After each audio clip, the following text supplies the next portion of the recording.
Hello and welcome. I'm Mia Parrish, and I am proud and honored to be here today for this really important conversation, an exciting opportunity to hear from leading public administration practitioners and emerging leaders. Sorry guys, I'm actually more excited about the emerging leaders, but okay, you'll be great too. A competent and confident public service pipeline is an absolute necessity for the increasingly complex future of societal governance. The services Americans rely on and often take for granted, like clean water, reliable economic data, and safe streets, are largely the work of trusted, skilled civil servants. And yet, the public service workforce is aging out faster than it's being replenished. Today, only 8% of the federal workforce is under age 30, compared with 20% in the broader labor market. As experienced professionals retire, the government has struggled to backfill that expertise. We are at risk of losing decades of institutional knowledge and capacity to devise and implement solutions that improve the lives for all of us. Meanwhile, the challenges facing our society are not retiring along with the workforce. They persist and, if anything, continue to intensify, growing more complex and demanding that a new generation of public leaders are capable of managing government amidst ambiguity and uncertainty. And then I'd like to share a message from President Michael Crow.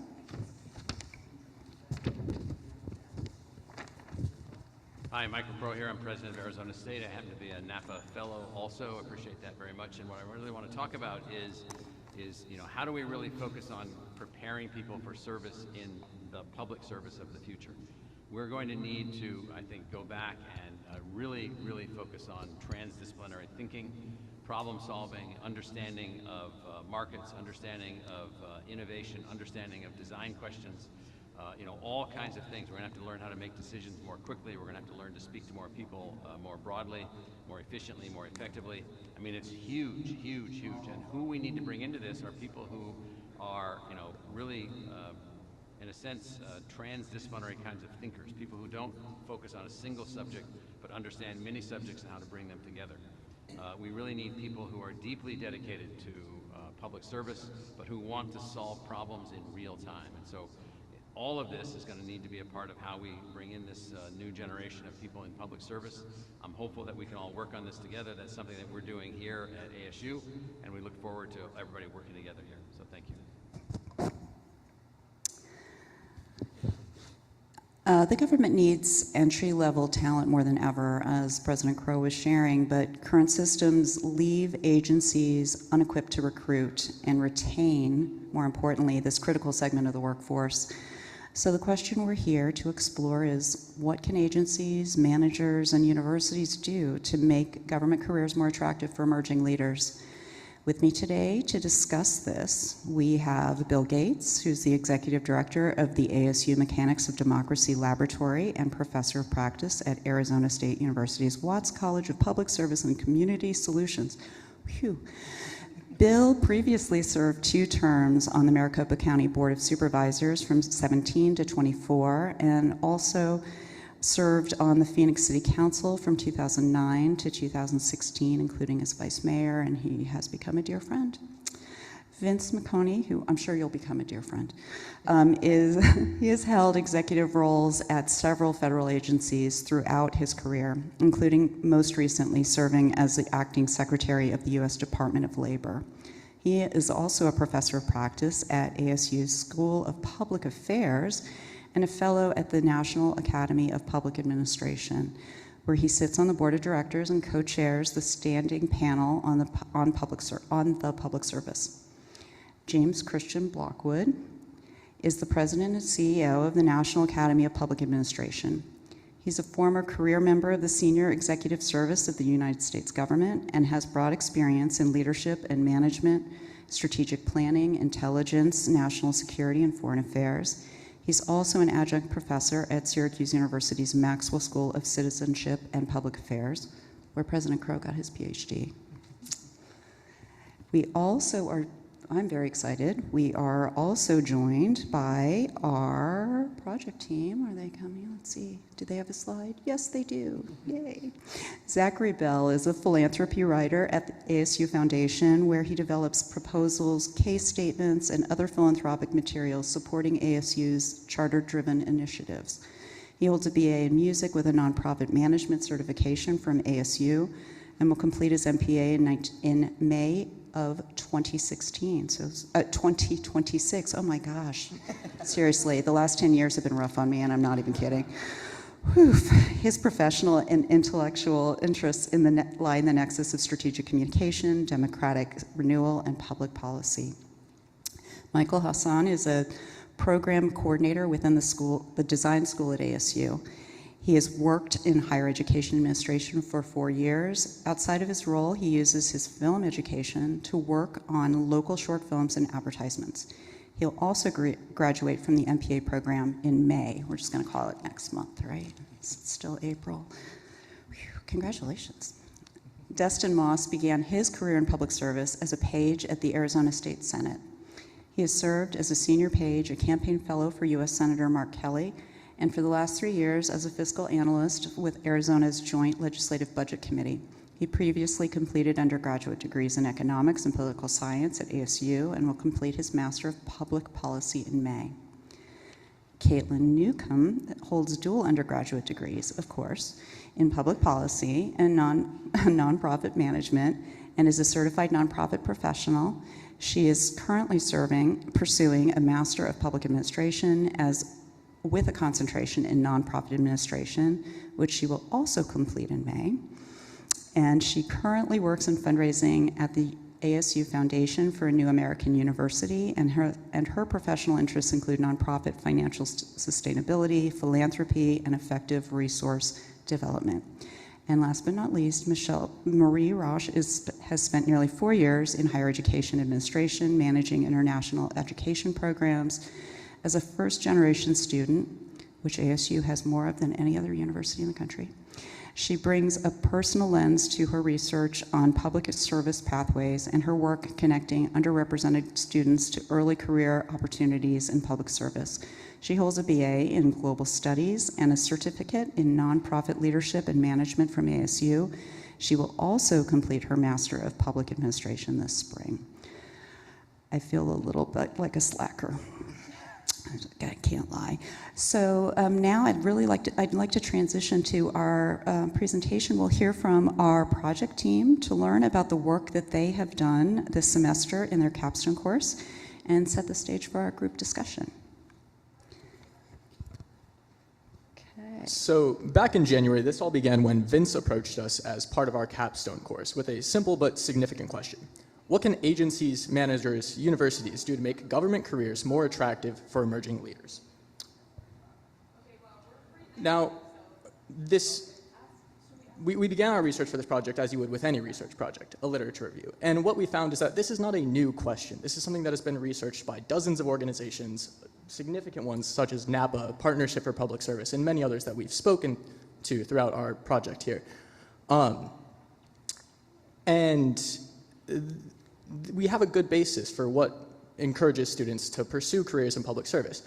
But what a 10-year-old dusty research paper can't tell us is what these students pursuing their education today, graduating into today's job market with today's conditions, what is encouraging them to pursue these careers? What is discouraging them from pursuing these careers? And so we chose to pursue a research model that tells us that, what these students graduating today want. We did focus groups, we did structured interviews, and we spoke with many top leaders in the field, including people like Jeffrey Neal, Margot Conrad, Max Steer, and James Christian Blockwood, who is joining us on the stage today.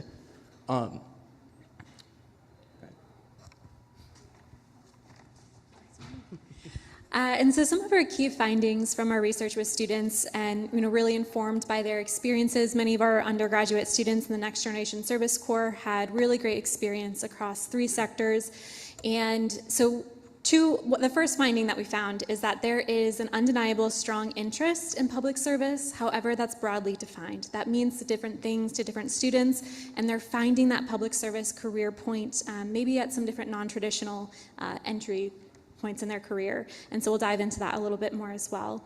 The second one is that mission really matters to these students. It's not without balance and growth opportunities, though, although that was very, very high on the list. There was a nuanced discussion of what were some of those trade-offs, but certainly at the core of their drive was being connected to a mission-oriented organization that had impact. And so another thing that we noticed is that these students and younger generations, the polarization in the current government kind of pushes them away and demotivates them from wanting to join the public service. And whether that's politicization or just the separation and perception of these government jobs and careers. Additionally, these experiences, whether that's internships, fellowships, various pathways into public service, truly do shape how people see public service careers and the work that you can do in federal, state, and local positions.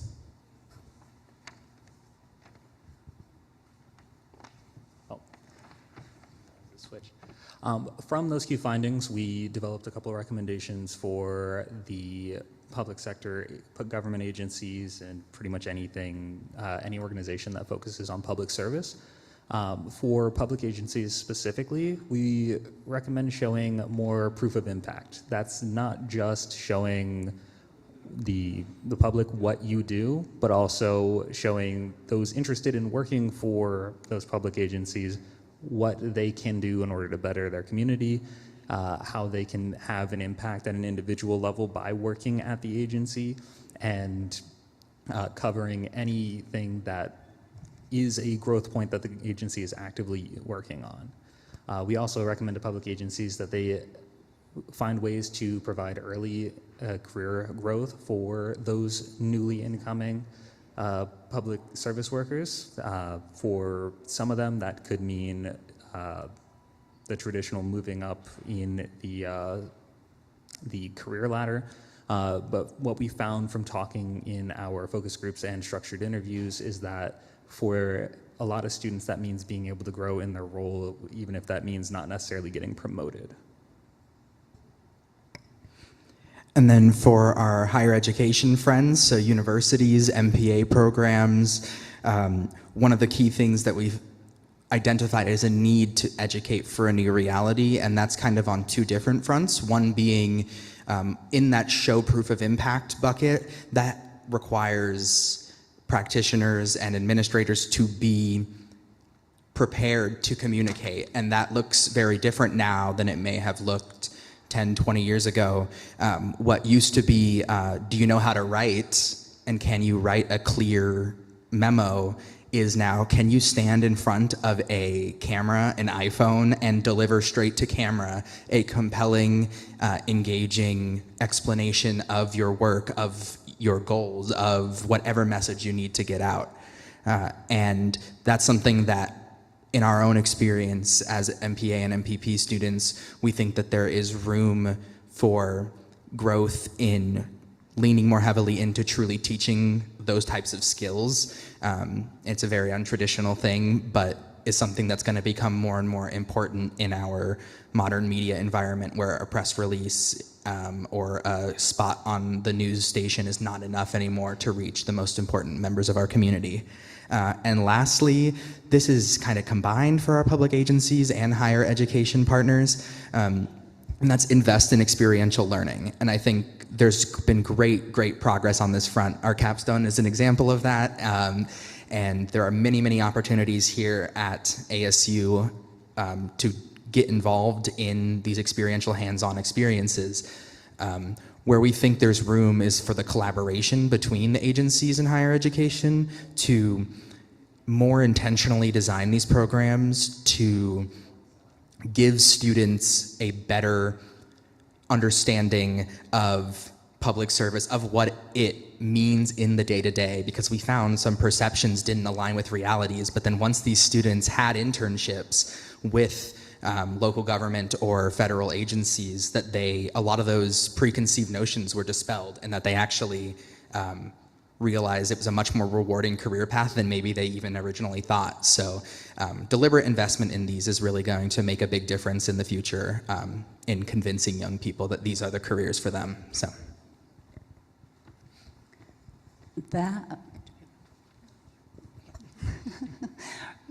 Really fantastic, really interesting, and congratulations on that body of work. And I'm looking forward to really teasing this out and kind of tipping over to our panel in the back here.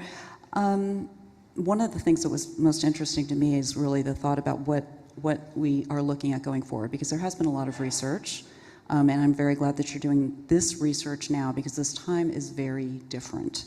And what we're dealing with, I think we've seen a lot of breakages in the pathways, and my parents were government scientists. You knew kind of what you were dealing with, and now you just really don't know what you're dealing with anymore.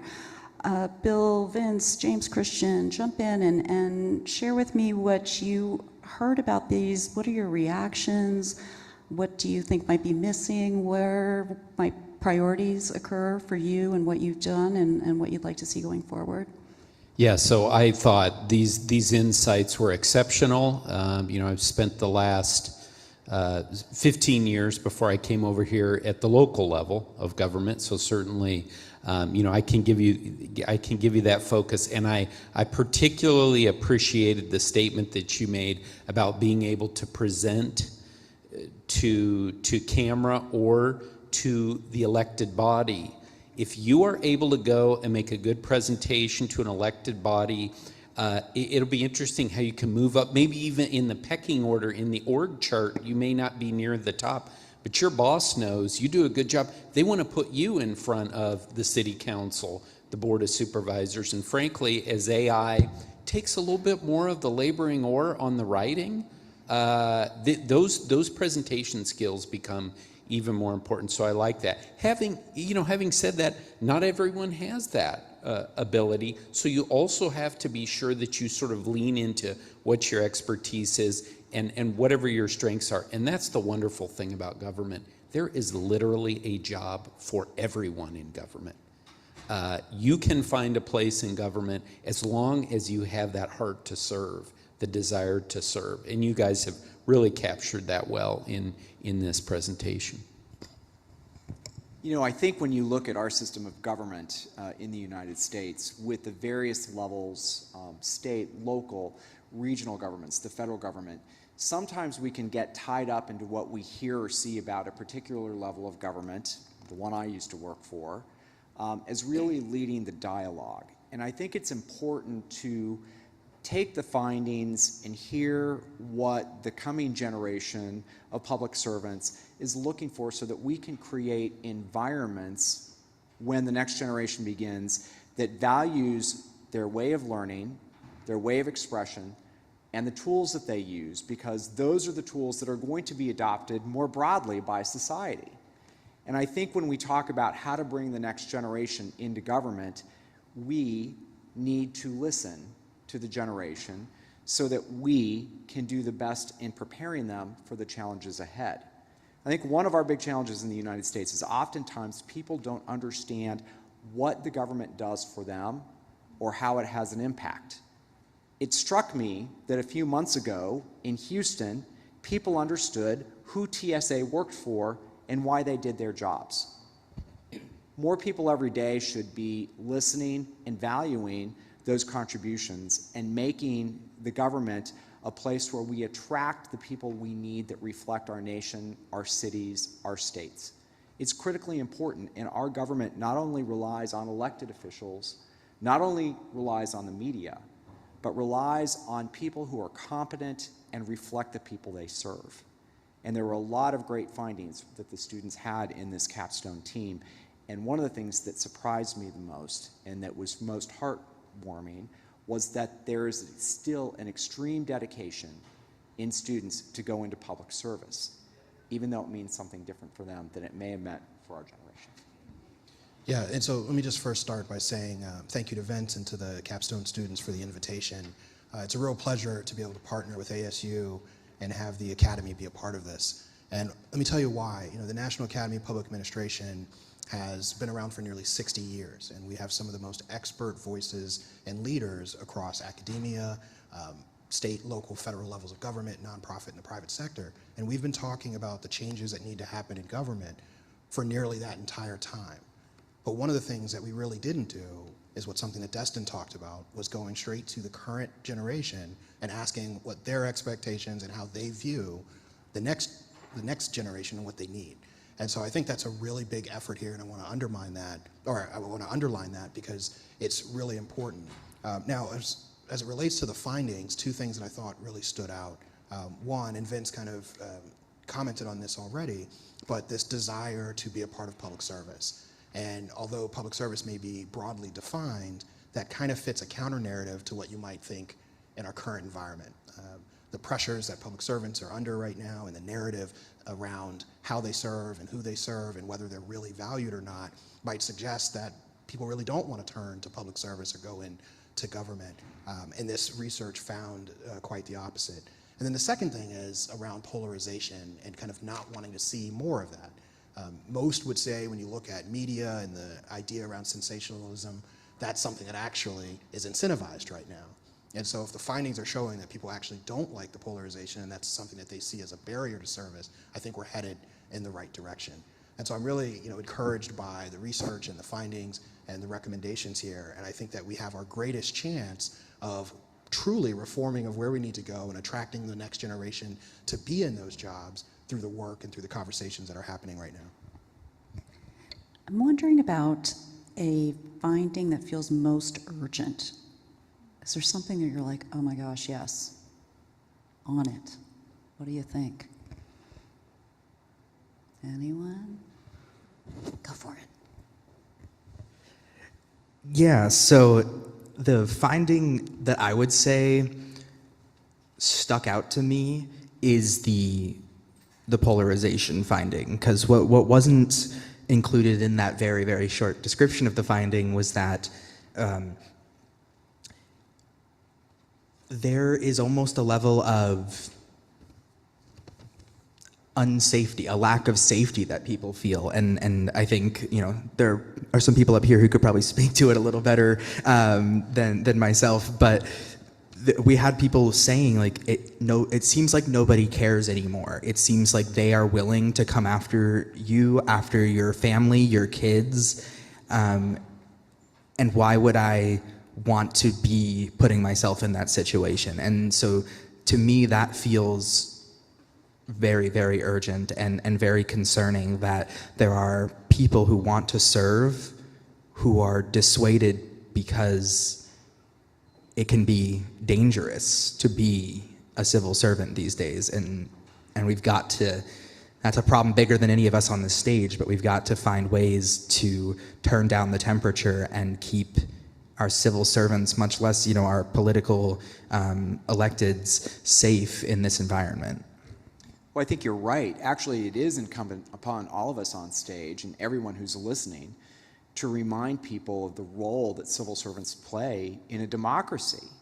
It's critically important. And one of the things that struck me when we were doing the research, and I don't know which one of you said it, but one of the interviews was with someone who went to work for, I believe, a board of elections as an intern, and during their first day they were told how to deal with people who might harass them on the way to work.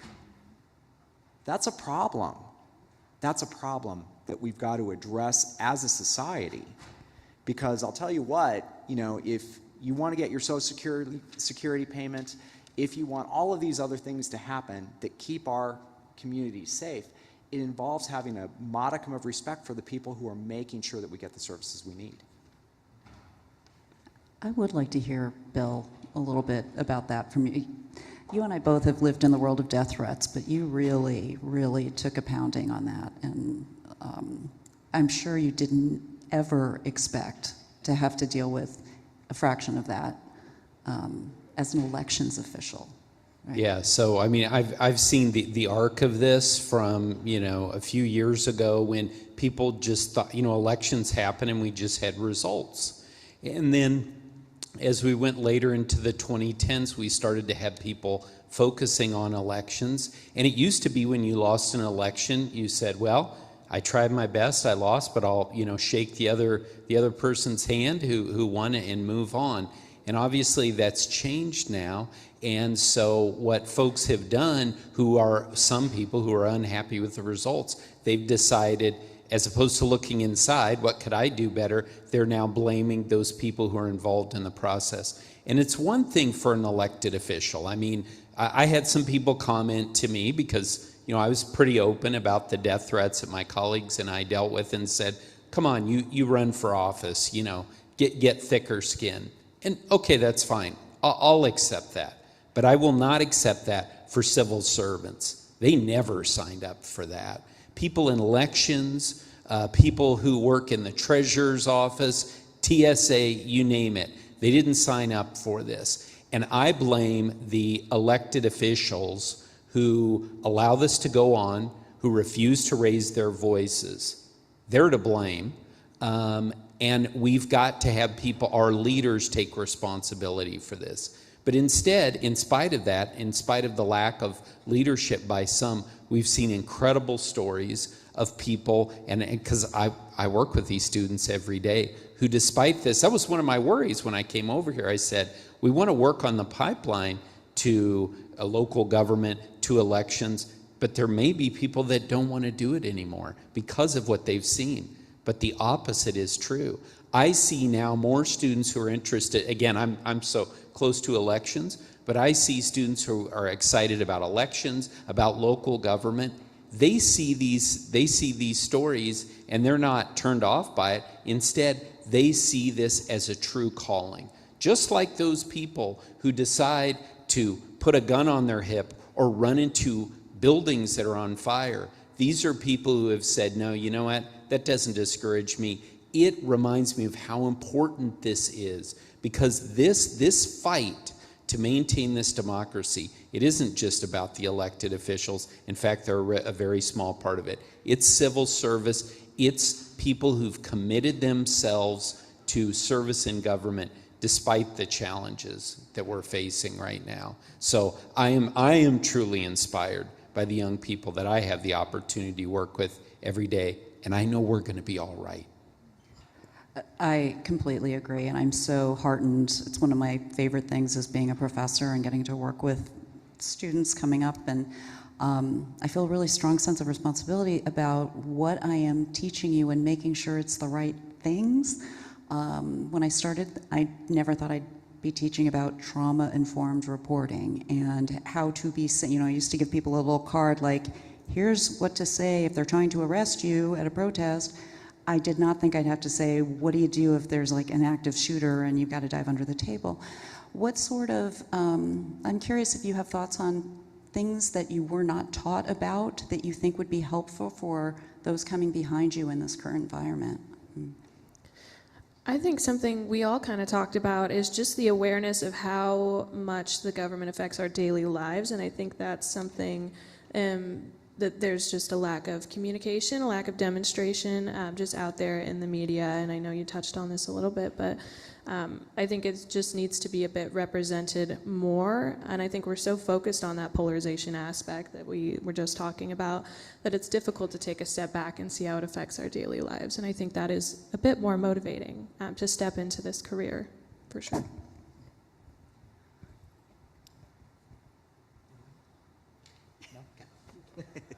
Take your like. I guess I would just add, and I think this is why experiential learning is so important, because when you're in the classroom, you can only theorize and reflect so much on what, you know, academics have discussed and what those who have come before you have learned. But I think, you know, as unfortunate as a briefing is on how to, you know, handle being harassed on your way to work, I do think that experiential component does build up the necessary skills to continue on in a workplace that isn't what you might have ever imagined going into. So I think having those experiential opportunities and then also building those mentorship relationships with your supervisor, with other people in the agency or in the workplace to really ask the hard questions to look for advice. And so I think that is something, you know, as we're prioritizing at the university level, but as students, you know, make sure, yes, you're excelling in class, yes, you're learning, but also prioritize finding those people, finding those connections, and even just trying different agency work, trying different experiential opportunities so that you can have your perceptions challenged and you can really, you know, just experience that for yourself and have that informed decision making when you actually go into making your career decisions. And just to add on to what Marie said, on the experiential learning front, it's very helpful when you go and you get a briefing about this stuff, because you know what you learn right away is that they're thinking about it, and that they have plans, and that they're protecting you, and you're not just left out to dry.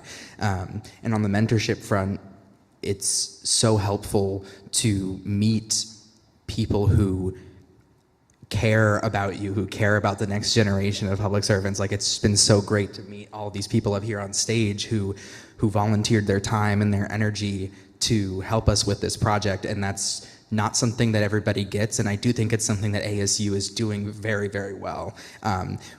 Nurturing these relationships with the partner organizations and connecting us with some of the best people in the field. So we appreciate that. To everybody here who's from ASU, we really appreciate that, and thank you guys again. Yeah, I really appreciate that. And sort of personally, I wanted to add, as we're having this conversation, what is going on now is not normal. You know, it is not normal. And Bill, even for elected officials, you know, the legislator in Minnesota and her family and her dog, there is nothing about that job that she should have anticipated, or suck it up, Buttercup, that you might be killed. You know, there is nothing about these jobs, elected or civil service, where it's okay for people to threaten to hurt your children, which happened in the case with Bill and with others of us. And so normalizing that, or accepting that as normal, all of us have a role in pushing back on that. You know, there is nothing about any of that is acceptable, and figuring out how we, as a community and as leaders, combat that and really come together. I think it's just going to be so important for us to be successful going forward, and for smart, wonderful people to stay in the biz, you know. So sort of on the topic of risk and others, all of you guys in the back have had long careers serving the public in very different ways. What first drew you to public service, and what has kept you committed through those challenges? I'm going to start on this end because I started on that end before. It sucks to always be last. James Christian, many college students are passionate about making a difference but may not see government or public service as a path. Why do you think that disconnect exists, and why did you get into it, and why'd you stay? Yeah, well, I mean, I think the disconnect is similar to what we've heard before, which is people don't really understand how government serves them. They really don't know how government works. They maybe don't see it every day, but it's working in the background, and they're actually benefiting from government at every level, every day. And so one of the reasons I got involved, not because I had seen it firsthand either, but I had parents that were, one in the military and then later became a civil servant, and then a mother who was a person in the community who really served others. And so I got a taste of service very early on, and I knew that I wanted to be able to help communities and help people. And where can you do that? You can do that in many different places, but you can do it exceptionally well in government. You know, one of the things that I always heard from my parents growing up was, if you go into government, you'll never be rich, never be poor, but you can make a really big difference for your community and the people around you. And I found that to be incredibly true. It's something that Bill said earlier. There's almost no job that you can't do and can't find within government somewhere. One of the things I wanted to comment on, some of the things that I heard on the panel, Bill talked about leadership, and I think that's something that's missing. Now, I didn't know this early on, but that's something that I wanted to fill that void, is that I believe that public service requires good leadership. Where are the authentic people with good judgment who are using data and evidence to really drive how they implement different policies, and doing that to really advance communities? We've now gotten away from that, and we're seeing a little bit of a different side of leadership. And then Caitlin had mentioned something earlier around communication. We're now in a place where media operates very quickly in different formats, incentivizing almost the entire unacceptable behaviors that people would want to see. And so how do you have that turnaround and change that trajectory? You need people to go into public service who have different set of values and really want to be a part of that. So this is something that I think is really needed. Government needs good leaders, needs people who can communicate well. And I think early on, that's something that I wanted to do, was kind of go in and be someone who could affect people in communities. And then the last thing I'll mention is something that I picked up on one of the recommendations. You all are very wise and maybe beyond your years, but you said academia in particular needs to prepare for this next era. And I think that's a really big point. And so while I thought about government and the things that motivated me, the work that you're doing now, I hope people are picking up on, they're reading the findings, and that will motivate them to join public service going forward.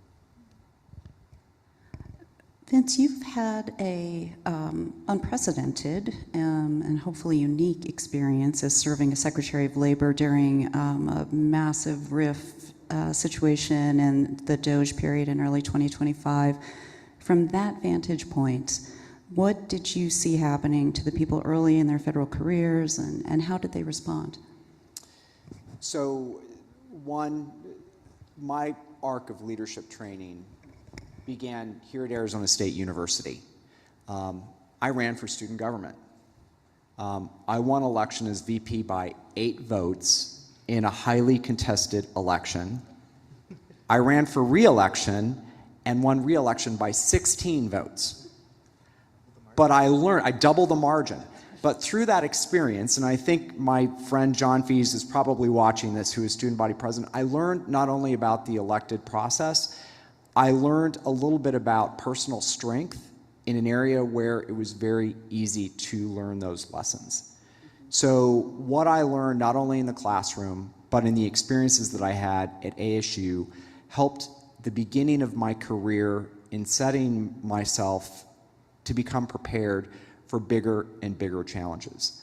The one thing I found on that first election that I ran for and those first jobs that I had is sometimes you don't know what is coming your direction. So I worked in 5 agencies, started out as an intern GS4, which is a very low level within the federal government, and worked my way all the way up to being the senior career official at the Department of Labor. And one of the things when you're in those roles, you prepare to serve in an acting capacity when the political appointees aren't available or during transitions, which in the federal government are times when we're very concerned about having a smooth transition because the government is so exposed on the national level to what could happen internationally. So we need to make sure that not only the systems, but the people transition the entire time.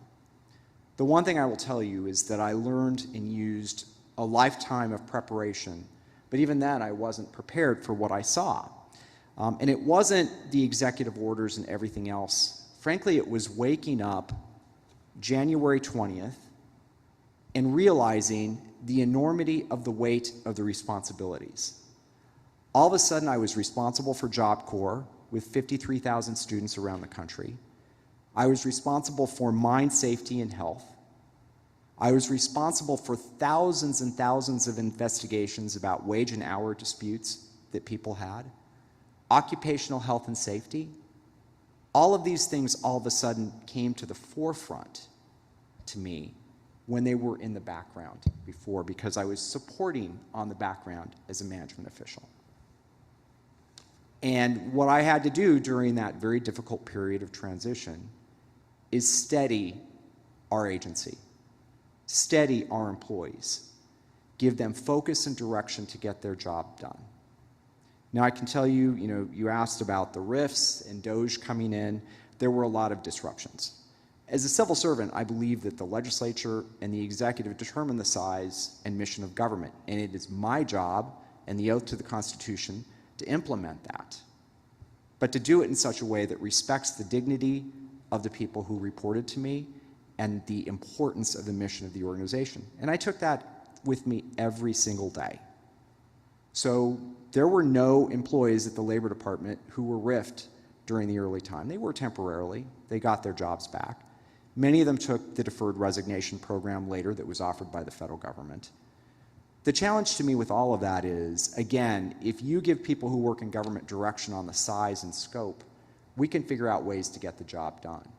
What I saw with a lot of the activities that were happening is we were losing the wrong people from government. We were losing younger generations or mid-career people who were finally understanding the tools and mechanisms to be successful.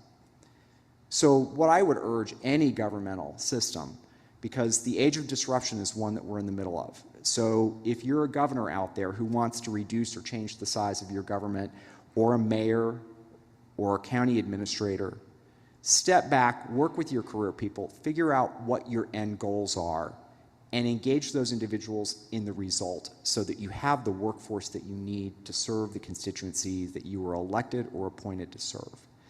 So to me, it was very much about how everything happened. But there was some intention with that. And again, every agency was very different. I'm proud of the work that people did at the Labor Department at that time to keep the mission going during this very turbulent time. I'm very proud of all the people who supported the role that I had to get the job done. Thank you. Bill, again, you also have had a unique experience. You and I have talked about that it's not about fearlessness, but it is about courage, and that there has been a shocking shortage of courage. What lessons can students learn from you about that, and your takeaways in terms of leadership? Yeah, so I think, kind of what Vince said, I think he's absolutely right, that you never know what you're going to face. You can go to local government or federal government, wherever, you don't know what's going to come. But my experience, I wasn't a civil servant. I came in as an elected official, and I came in as a lifelong Republican. I started the Teenage Republican Club at my high school, college Republican. Adorkable is Yeah. All this stuff, right? And so, and there's this concept that's kind of your team. I'd like to think I was known as someone who worked across the aisle, and that's how we got things done. But in the end, I had that R after my name. And so when I had the audacity to suggest that Joe Biden had gotten more votes in Maricopa County in 2020 than Donald Trump, which is about as simple a math as you can get. It's addition. That was it. He won. He had more than Trump. Because I said that, and my colleagues said that, that was the end of things. And all of a sudden, I had turned into an enemy of this group that I had come up with, that, we had helped each other out in campaigns. And so I never thought it was that courageous. I was just doing my job. But that's been the amazing thing, is we've seen so many examples of folks up and down government by simply doing their jobs, has been called courageous. It shouldn't be that difficult. It shouldn't. But what I would suggest is, again, you're probably not getting into government for the money, okay? That's probably not what motivates. Although I'm happy to talk to you about, the fact that you can make a very good living, and especially when you're looking at retirement, pension is key. I know when you're in your 20s, you may not be thinking about it, but it is very important. But in the end, you've gotten into government service because you care about your community, because you care about youth, the homeless, veterans, whatever it is. And when you have that opportunity to do something that may be a bit controversial, maybe go against the grain of those who helped you get there, seize that opportunity. I actually look at that now as a blessing, because I had the opportunity to learn a lot about myself. And when you've retired, all you remember are those moments, and you don't want to have regrets. And so whatever you're doing in government, you're in the room. If you like being in the room where the decisions are made, then get into government. Whether it's that zoning case in your neighborhood, or literally being there as the federal government and employees were under assault. You have that opportunity to do things in government that you'll never have anywhere else. And I think you'll find when you're in those moments that your mission to serve, your drive to serve, will lead you to do things that you did not think were even possible.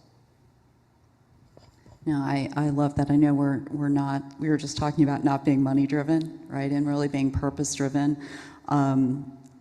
Maybe just tease a little bit more. We were talking about that. Like, what does it look like when you have purpose in your work, and how does a career in public service uniquely provide meaning and a sense of mission?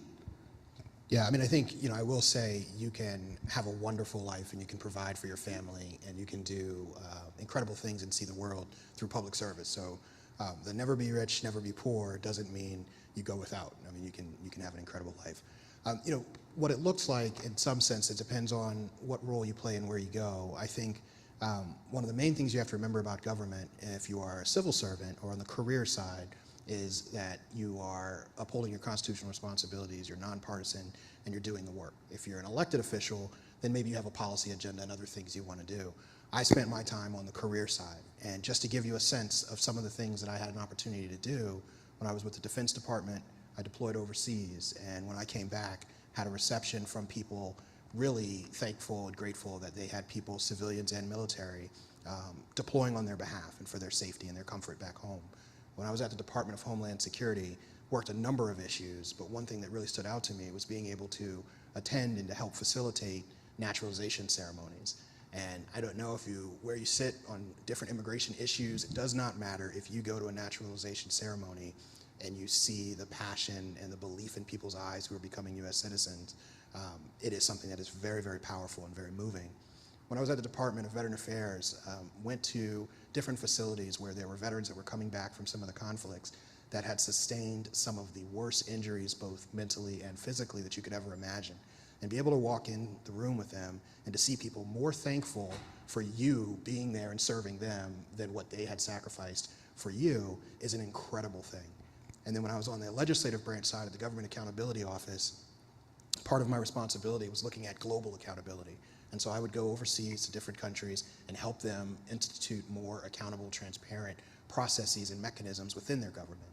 And to be able to do that from a seat of, we have an accountable, transparent government that promotes democracy and allows free speech, when a number of these other governments, actually, if you even spoke up, you were looking at either yourself or putting your family in harm. So, when I think about service, I go back to those types of experiences that really you can only get in government.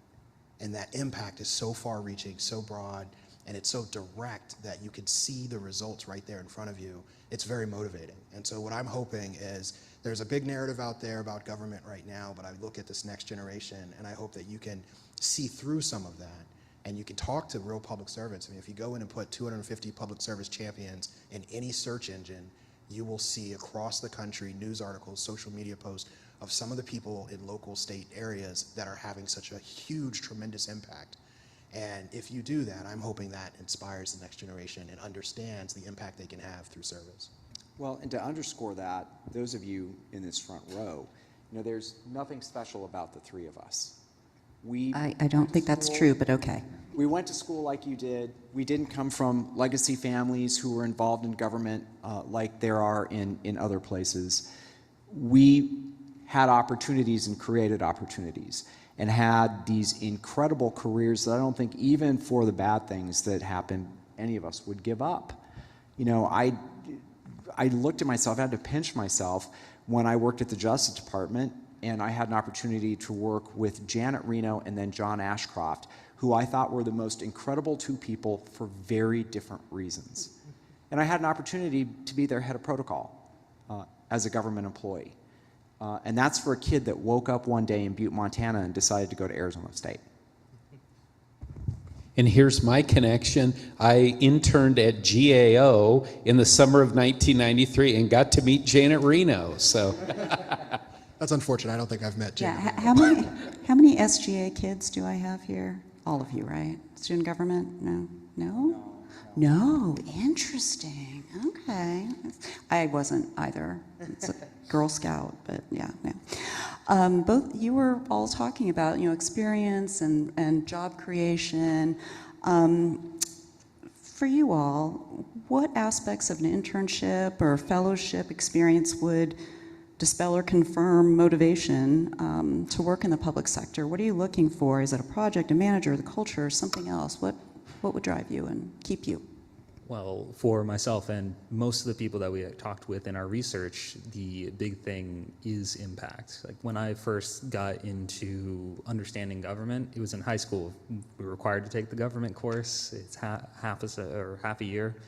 And everybody going into that course is like, oh, this is boring. We'll get past it for school, that'd be like 4 or 5 months, and then forget about it the whole time. But when I took that course, it sort of opened up this world of possibility that I didn't really know was there. before I took that course. I think it's really important that I took that course because I don't think I would have been up here as soon as I would have been without that. So when looking at different things that we can do in government, like I can't remember which one of our panelists said it earlier, but if you are passionate for government, you can find a role anywhere. I have always believed that I wanted to do some sort of public service. In my current role working at ASU, I don't think I would have even considered if it wasn't somehow related to public service. And the stuff that I do is so rewarding.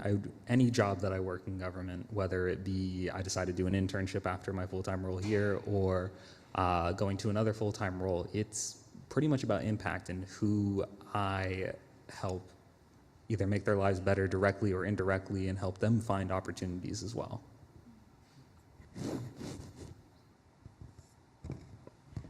I was going to add one thing that really stood out, and I think I also value as an individual, but certainly was present in our conversations with students, was the culture of an organization. And I think there was some anxiety more on the federal level of what that culture looks like right now.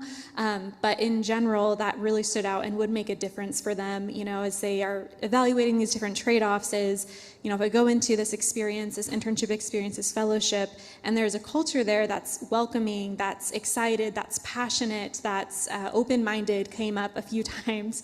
And I think it also ties back to, that relationships that interns or fellows have with their supervisors, with other leaders on their team is, are there people there who are investing time, investing energy into this intern's experience? And I think that makes the world of a difference, whether you're interning at a local level and helping with smaller projects or have amazing opportunities at the national level or federal level to work on some awesome projects. And so I think the culture of an organization is really important. And sometimes I think internship programs can be at the bottom, rung of priorities. But I do think from this research and what, a lot of other professionals have input is that there does need to be an investment, I think, not only of time, but energy and really intentionality into the types of cultures that interns are stepping into, especially in a time when that it is a little bit tumultuous, but yeah. Other thought?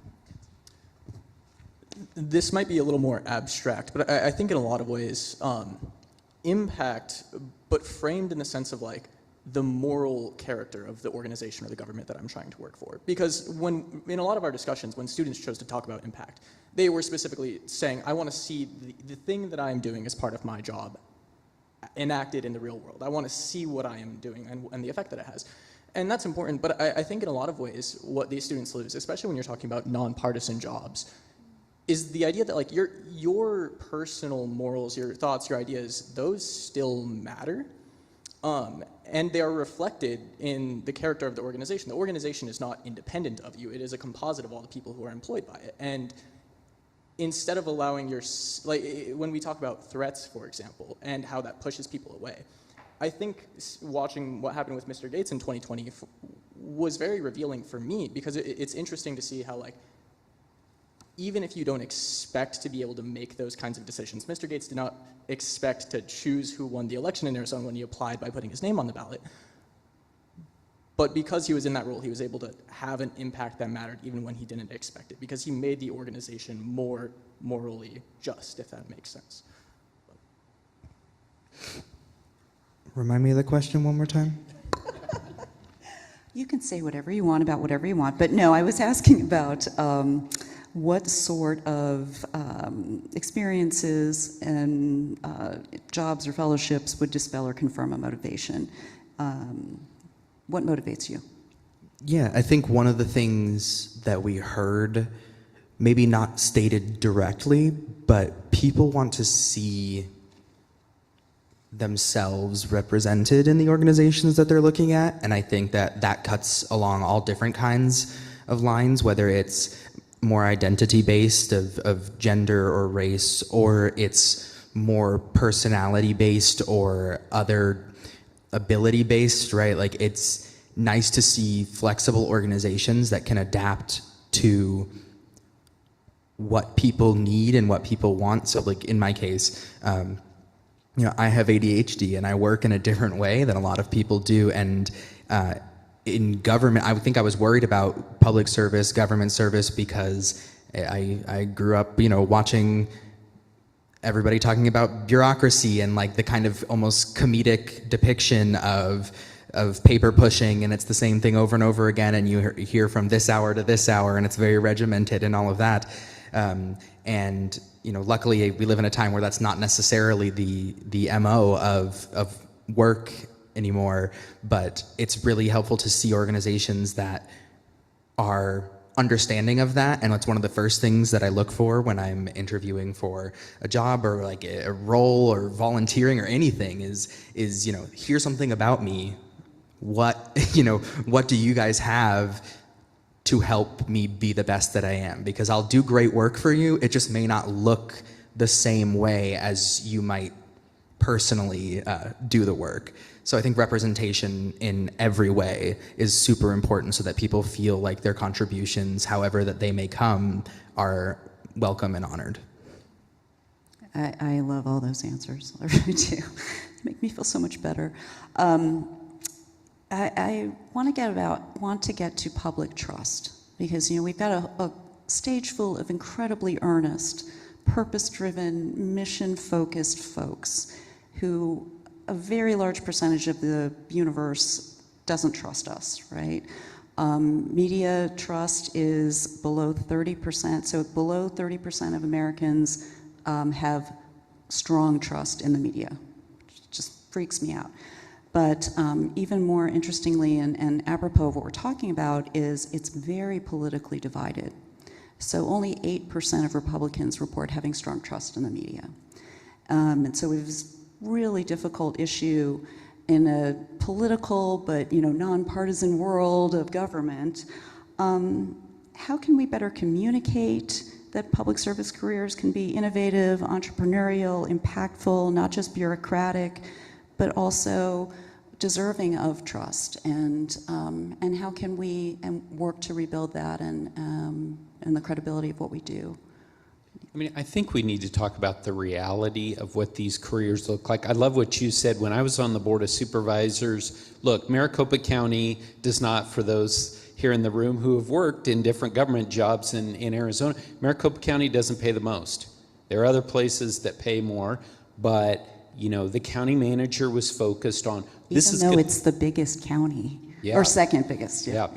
We're going to focus on doing things that, you know, give us a comparative advantage. So while I was there, we opened the first daycare center for Maricopa County, you know, immediately filled up. We were very flexible in doing remote work. I mean, my view, again, and now this is becoming less in vogue, but I don't care where you are. I don't care if you're standing on your head. If you get the job done, do it. And we've got to be flexible with folks. And I think particularly with young people, that's going to, if they see that, oh, it's not the sloth from whatever movie that was, right? Zootopia or something, right? It's actually like really dynamic. There's exciting things. There are things that make a difference. If we can get that word out there, and I do believe, you know, back to experiential learning, you know, ASU does an incredible job with the Marvin Andrews Fellowship. We're doing stuff in Mechanics of Democracy Laboratory where we're getting people in these positions. We're going to have, Sarah right there has been working with us. We're going to have 6 undergrads working 20 hours a week in elections offices. They're going to be in the middle of it. They're going to see it all. And, you know, I believe that when you show them the reality of what it's like, but you've got to be open to it. You need to open yourselves up to it as an institution of higher education. That's what ASU has done. And then the employers need to do the same as well. They're all busy. But if they make the investment in you know, young people and people who are interested in government, it will pay off tenfold. Do you have a thought, James Christian? Yeah, I mean, I think, you know, there's obviously things that we need to communicate better, and I only think that's half of the issue. You know, it's not going to be a full solution. We are in a different world. People get their information from different places, and we're actually not going back. So the idea of kind of traditional media forms, that's not going to return. Here are the 3 things that I think in order to get to a better place in trust we would need to do. One, believe in government. A lot of people don't right now. And I think you have to be reminded that no matter what flaws our country may have, it is still the best country on earth. And when the hardest, most complex issues have come up, it has responded in ways that no other entity can do. So you should believe in it. The second thing is participate in it, right? We live in a democracy. You have not just the opportunity, you have the privilege to vote. And I think we need to get back to a level of civility and exercising that right to do so. And then the third thing is to serve in it. You really want to get to know your government. There's no better way to do that than to go and be a part of it.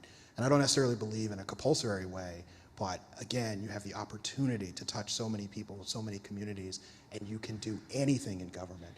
And so I think this trust issue, which is on a decline, clearly there's a way that we need to communicate better, share more about what government does, how it serves the people, and help people understand that. But I also think we need to motivate people to believe in it, participate in it, and serve in it. Yeah, sorry. Somebody else can talk after this. This is the topic that I probably am most excited by, given my own professional experience, and it's about the communication and about building trust through communications. And one of the things, we were having a conversation about it in the green room for a long while before we headed over here. There are ways to communicate the bread and butter of government, making sure streets are safe, making sure, our water is treated, all those things.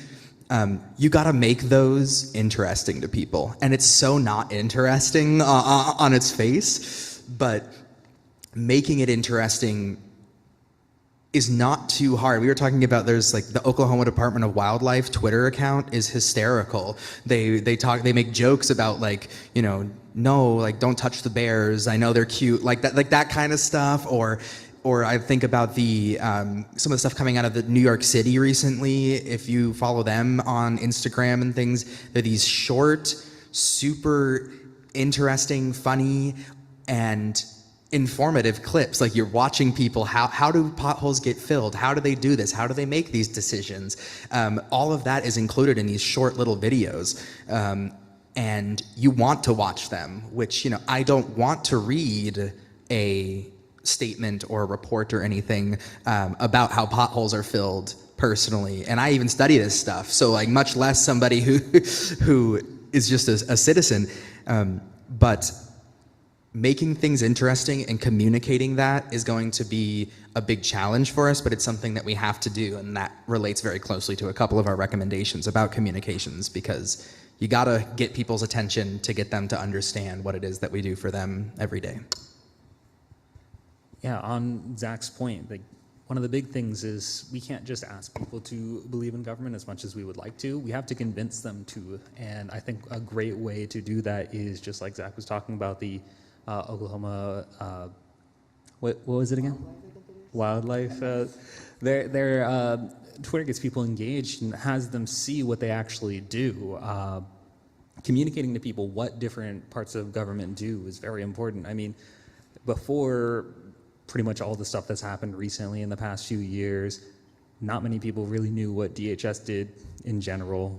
That's something that has changed significantly for relatively unfortunate reasons recently, but there's a lot of other organizations that we could do a much better job of being able to show what they do in order to get people to believe in them. I know ADOT's doing a very good job of trying to communicate different road closures through meme formats on their Instagram account, and that has got my attention a lot more, because why would I follow a government organization on social media unless they're in some way not just informative but entertaining? Because if I needed information, I could just look it up on their website, but their social media keeps me engaged every single time I see it pop up on my feed. And I think that is a good way to get people to believe in government, because when I get told to believe in something without any evidence, I'm very skeptical, and I would not be surprised if most other people are in that same position as well.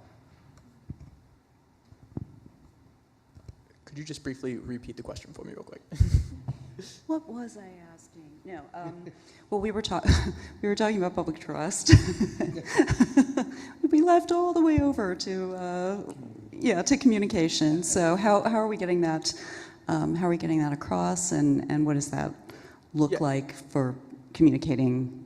Yeah, I think everyone made really good points. I think one of the big things for me is just better utilizing existing government resources. And one example of this, I made this as a joking comment during an earlier meeting that I had with everyone here.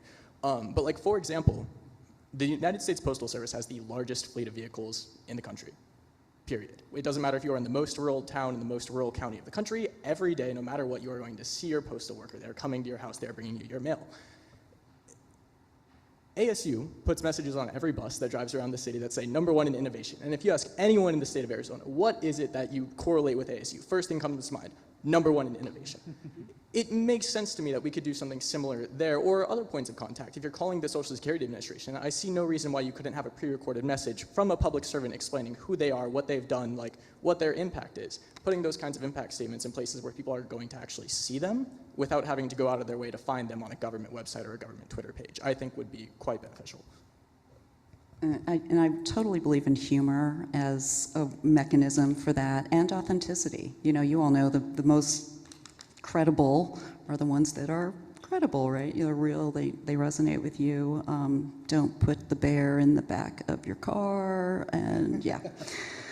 I have stories about that. But anyway, related to this, Vince, the team's recommendation that tomorrow's public administrators need to be good communicators, which I think is very clearly we're getting at, and to be most effective, it can be really risky seeming as a media person, sort of sharing a point of view, and especially in a time when we have politicized things that didn't seem political, like vaccines. It's just really kind of crazy.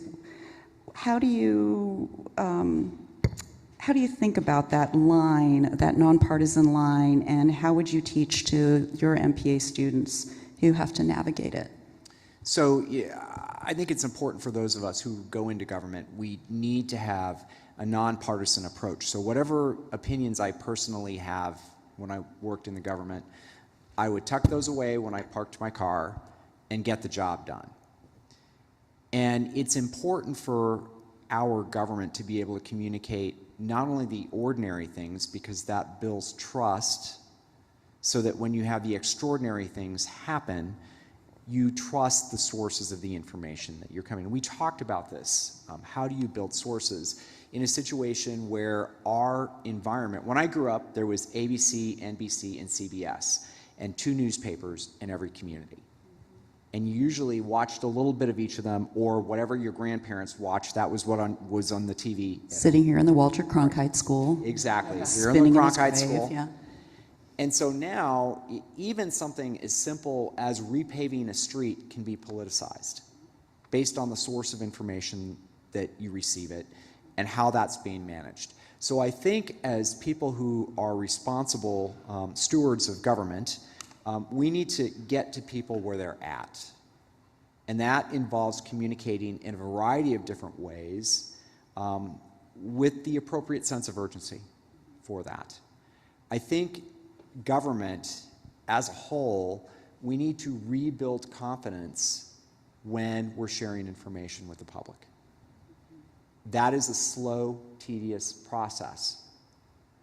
Whether it's information about vaccines, whether it's health crisis, if you think about what COVID did to our society with the great amounts of disinformation and how fractured that left us. So for those of us who are in the game now and those of us who are just getting in the game, it's important for us who are going in this profession or serving in government to think about not only what we do and doing that well, doing that efficiently, doing that using the public's resources effectively, but also we need to think about how we share the impact of what we're doing and why we're doing it. If people don't understand what their government does for them, they're going to doubt that anything happens. It's sort of like the whole thing about when a tree falls in the forest, if you didn't hear it, did it really happen? Well, government can't be a forest anymore. And it's going to take all of us with very small actions at a very local level for people to understand that when we are there sharing information, We're there to move the public's best interest forward. And when people in government, particularly on the career side, aren't doing that, we have a duty to call them out and get them out of the way so that they can't have damage with the public trust anymore. And I think in the media world that we're all in right now, with various networks that reach different types and different quadrants of the public, we also need to segment our messages out so they go in a variety of sources to people who are conservative or liberal, people who may be low propensity information individual. How do we reach a broad set? That's a big challenge for public administration, but a very important challenge for us to consider. The communication aspect, the media aspect, I talk to my students as a journalism professor around the really the incredible importance and life or death situation that we've gotten ourselves into. We don't have, 3 channels and 2 newspapers. We have incalculable numbers and also a lot of bad actors out there who are purposefully trying to hurt us, right? More people died in COVID than should have died in COVID because of and misinformation. People are dying because of vaccine misinformation right now. It's really terrifying. But who is doing this well? Who is communicating well? And I think we also really, I'm all about leaning into your thought on using all the assets. Every touch point is an opportunity. Every touch point should really be fully employed to help build that trust and credibility, but also spread credible information, truthful information, factual information. Do you see anybody doing a good job, James Christian? Or someone doing a bad job that you want to say, don't do that? I think that's a really complicated question, because if you asked who is doing a good job at being a communicator and communicating messages, government maybe isn't as strong at that, but I would say the current administration is extremely effective in how they communicate. Now, individual agencies, individual public servants, there's a number of barriers and restrictions that make that a little more difficult. And I agree. I think we need to look at new platforms, new ways of doing that. I think it does need to be more compelling. But I go back to this principle around faith and believing in it, because at some point you have to realize the data are there, right in front of you. How are we all having this conversation at the Concrete School with the First Amendment Forum? We're exercising one of the biggest rights we have in terms of freedom of speech. When I came here from Washington, D.C., I got on a plane, full faith that those who brought me here were going to do it safely with all the regulations that needed to make sure that I landed and was able to come here. When we all leave this forum and we go to our families and friends and maybe have a meal, whether it's one at a restaurant or one in your home, your belief that whatever food you put in your mouth is going to be safe for you to consume. And why do we have less cases of polio in our country? There are so many things right there in front that give the data show that government has delivered. Now, how do we do that more compelling? Who's doing that very effectively? There are some small examples. I do believe NASA right now, coming off of a momentous occasion, does it effectively well and did it before Copy that. Moonjoy. That's right. And did it before that also. And there are many other places that could be seen as examples of that.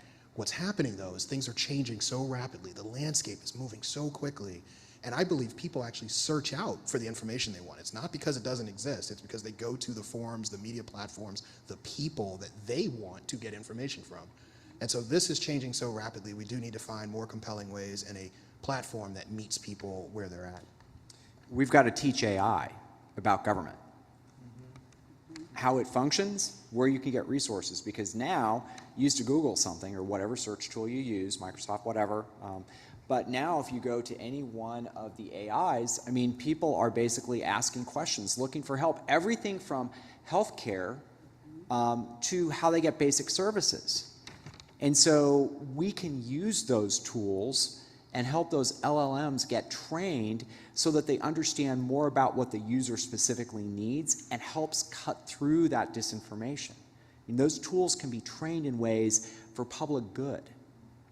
And I think we need to talk about that, and we need to talk with policymakers, and we need to talk with these companies about how important that is, not only in their interest to make more money, but in the public's interest to make things better, which is what they claim those tools are intended to do.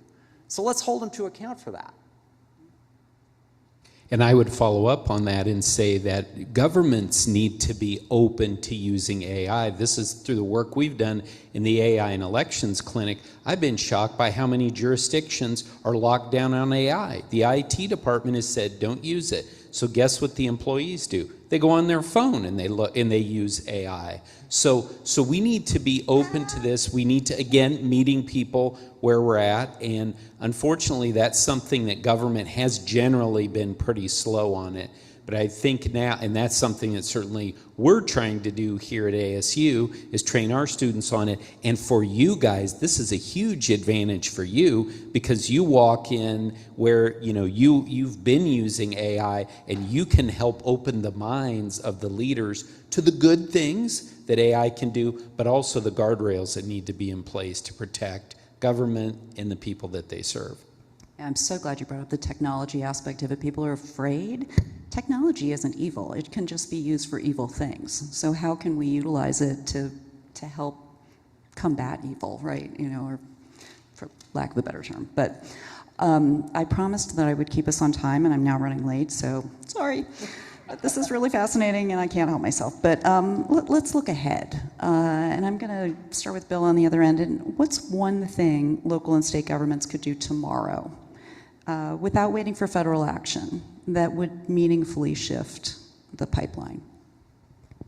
Well, I mean, I think some of the things that I've talked about already, they need to be open to alternative ways of work.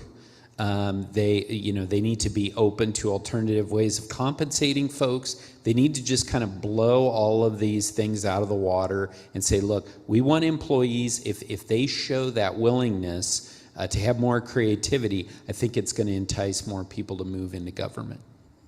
Now, I think your center is going to be really helpful in that, just really leaping forward, just hit the reset button, leap forward.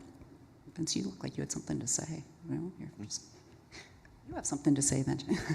No? You're just waving your hand. Okay. Just agreeing with what Bill said. Vince, I am wondering if you could change one thing about the federal government and how it brings in and develops entry-level talent with no political constraints. What would that look like? Gosh, cutting it to one, that's big. Okay, So you can give me three if you Here's want. what I would say about the federal government. We do not do a good job at hiring. We suck at it. So we still hire people, we recruit talent the way we did in 1979. We still hire senior executives using 20-page essays, which is longer than the report you're going to be writing for your capstone project. It is absolutely insane to me.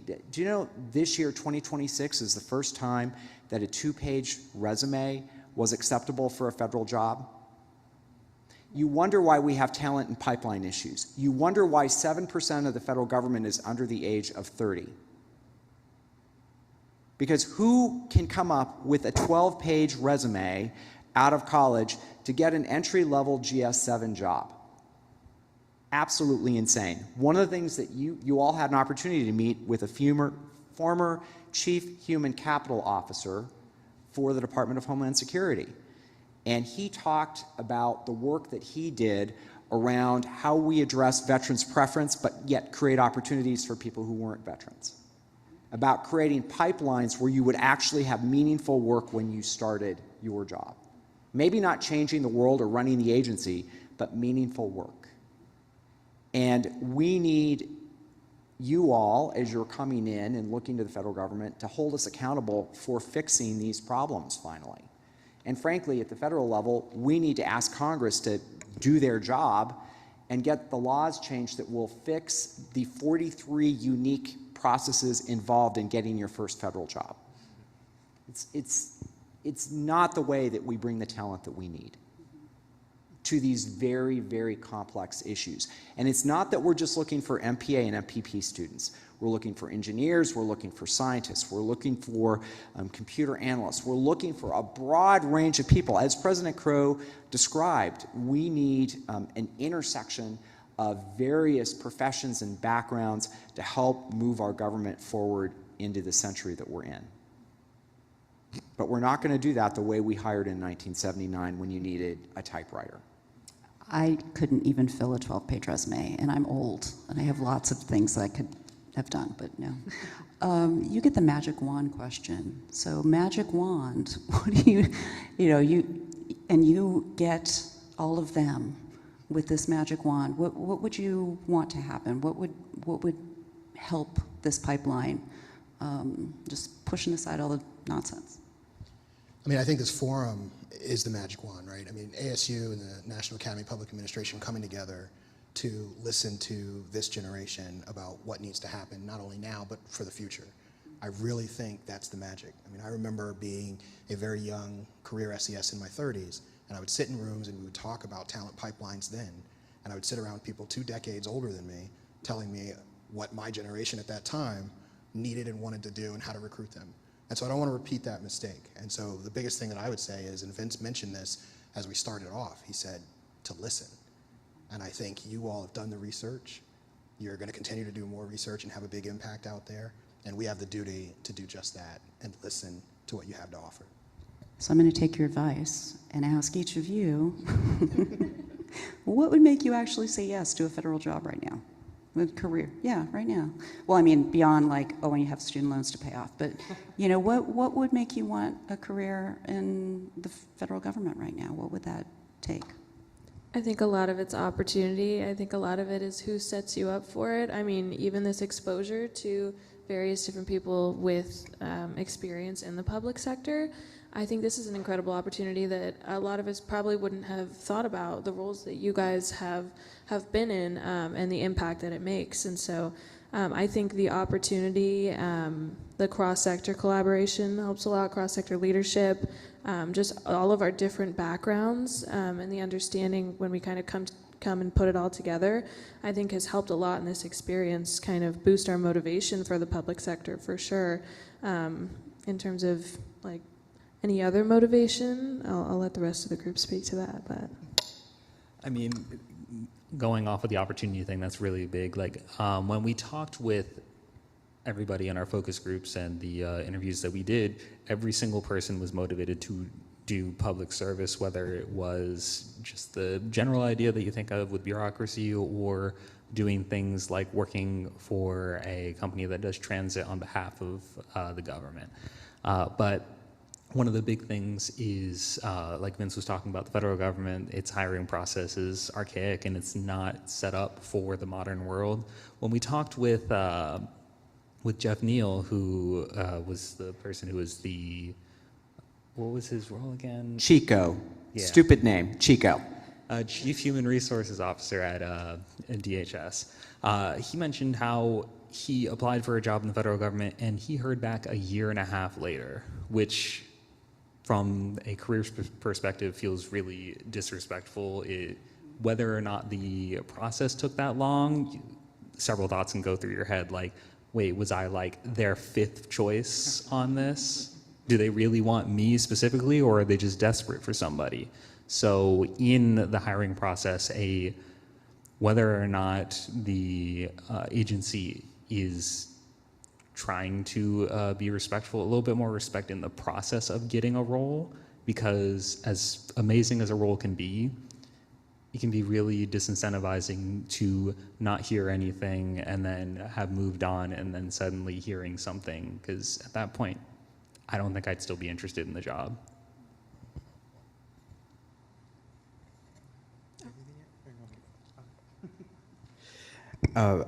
I would say, I think it's similar to what we've heard so far, but understanding what the opportunity is a little better. And I was talking about how navigating the job portal for federal work is confusing to begin with, and there's so many. And I'm like, what's classification? What's GS? What is all of this, right? And so I think that is something that I remember the first time I opened, being like, well, you know, after undergrad, maybe I'll just like move to DC, get a job in the federal government. Looking back on it, it was probably good that I didn't. But the job site and the descriptions of job positions aren't always accurate, is what I've come to find. compared to what the actual work is. And so that can be really disorienting and be a challenge for somebody because the friction is a lot less in other places. The job descriptions are precise, you know what you're going to be asked to do, and you don't have to go through all of the application stuff before you figure out really what it is that they want you to do. So I think just what Vince has said is like we've got to find a way to streamline the application process and the hiring systems so that it's more attainable for us. And I think that that's something really cool, is that's probably one of the next phases of this research that we've started, right? We've heard from some young people what they're looking for, and the next phase is going to be, you know, okay, so how do we make that happen? Where are we at right now, and what do we need to change? And so for whoever's going to be in the MPA capstone in the coming semesters, you will get to continue to explore these questions if you work with Vince and help us solve these really, really big problems about these systems to help make it easier for all of us who are in the MPA programs right now to apply and find meaningful work quickly out of school. I was just going to add, because we all, of course, have been talking about this all semester, and I think this was a really illuminating process for me as someone who hadn't necessarily previously considered a career in federal government, but I think really just, and we have great resources at ASU that I think we could all leverage a little bit more in terms of demystifying that hiring process. And also, you know, if I were just to hop on the website now, I think as we're talking about cross-sector experience, you know, all of us have really diverse backgrounds in different sectors, have really great experiences. And sometimes, you know, and I think ASU itself actually does a great job in their postings, their job postings. I think you can really see, okay, maybe I don't have exact experience in this office or this area, but I can see the mission, I can see these compelling job points that I can connect with and that I can translate my experience to. And just in my personal experience, that hasn't always been the case in a federal job posting where I'm just trying to dissect and translate half of what the post is saying. But I don't think that it's impossible to modify those things, and I think that could be a really, I don't want to say easy, because obviously it's not, but something that could be actionable that agencies could do is how are you presenting this position, presenting this opportunity to people who might not have traditional pathways to this opportunity, and that you can accept resumes and different experiences with that could still fulfill the role that you're looking to find in your agency. But yeah. Well, Yeah, I feel like I may have the least to add here because I feel like I was probably, before all this began, the most inclined to pursue a federal career to begin with. But I will say, and we've kind of touched on this, just showing your new staff, especially if they're interns, that you appreciate them, that you understand that they are human beings who you want to work for you in the future. I've only ever applied for one federal job. It was the White House internship program. I was waitlisted. That was under the Biden administration. One of the first things that the Trump administration did, I believe, was take that program and make it unpaid. To me, that is an immediate indicator. And unpaid is obviously the extreme, but I have seen a lot of federal positions that offer $15, $16 an hour starting salaries. And to me, that's just entirely unreasonable. If you're asking a student to move across the country to begin their career in federal service, they need to be able to feed themselves, have somewhere to live. So I think generally for me, specifically, I would say just giving your interns bare minimum working conditions and salaries and such. But. Yeah, I actually specifically teach my students no slave labor. Like, no slave labor, you deserve to be paid, right? And it also is an issue of equity and opportunity. You know, not all of us grew up with a trust fund. I didn't. Anyone? No trust fund. This former Secretary of Labor acting believes very much that people should get paid their value. Yeah, 100%. And internships, entry-level jobs have value. And you should be compensated for that value. And I think in government agencies, we need to value bringing entry-level talent in with internships, frankly, as a dry run to see if there's a mission connect between that agency and the individual. And then, if there is, you've already built experience for great opportunities. Look, in the federal government, I will tell you, every agency has an amazing diversity of opportunities.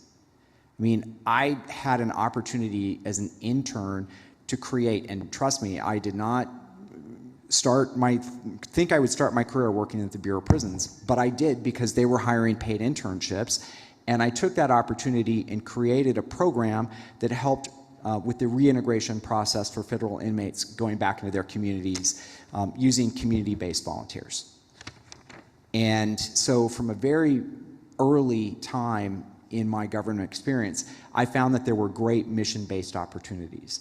And I would tell anyone who is looking at a career in government, be it at the state level, I mean, we have a budget analyst here on our panel for state government.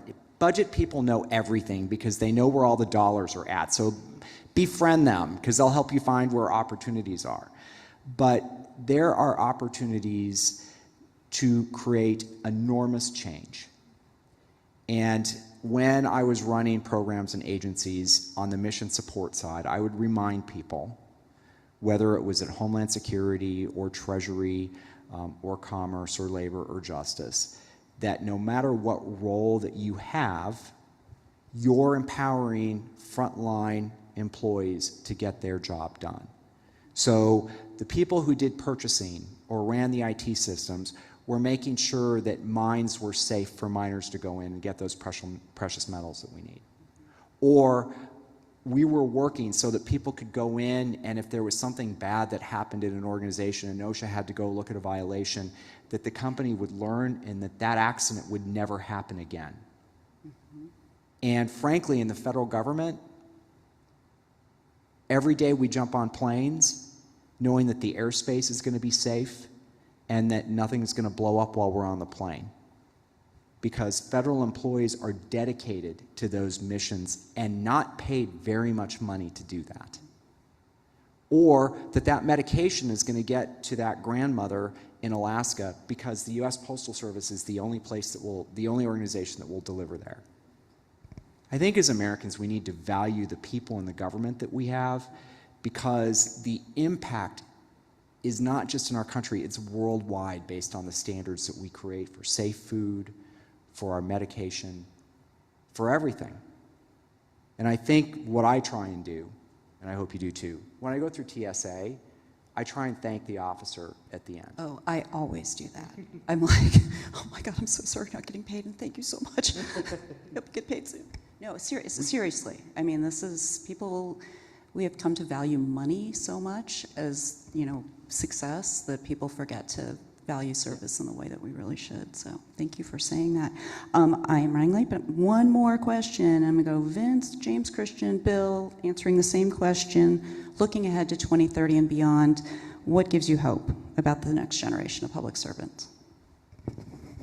Vince, you're first, then James Christian, then Bill. What do I think about what you need for the next generation?